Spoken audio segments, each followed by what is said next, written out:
Après 45 années de tentatives pour réduire le nombre de communes en France, le seuil psychologique des 36 000 a finalement été franchi en 2015. L'Hexagone continue toutefois à faire figure d'exception sur le continent puisqu'il compte à lui seul un tiers des communes de l'Europe.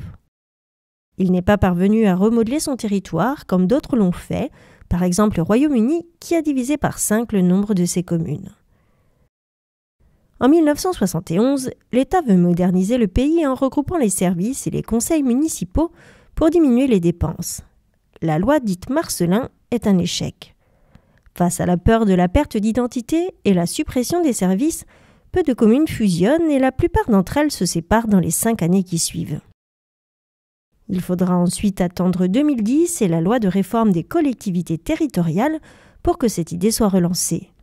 Elle connaîtra son véritable essor à partir de 2015 avec la loi relative à l'amélioration du régime de la commune nouvelle pour des communes fortes et vivantes.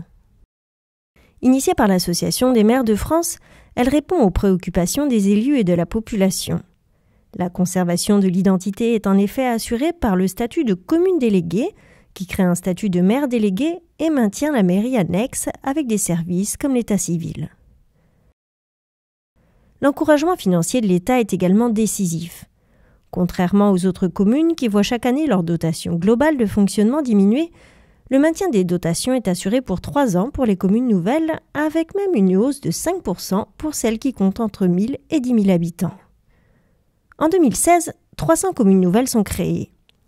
Les fusions sont de tout type. Elles se font en territoires ruraux ou urbains, concernent de 2 à plus d'une vingtaine de collectivités qui peuvent être soit de même taille, avec une logique d'équilibre, ou au contraire se faire autour d'une commune plus peuplée qui a alors fonction de locomotive. Dans les Landes, une seule fusion a eu lieu au 1er janvier 2017.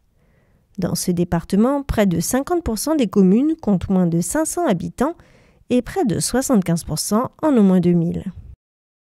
Le mariage a eu lieu entre Rion des Landes, 2600 habitants, et Bosse, 400 habitants, situés à 8 km.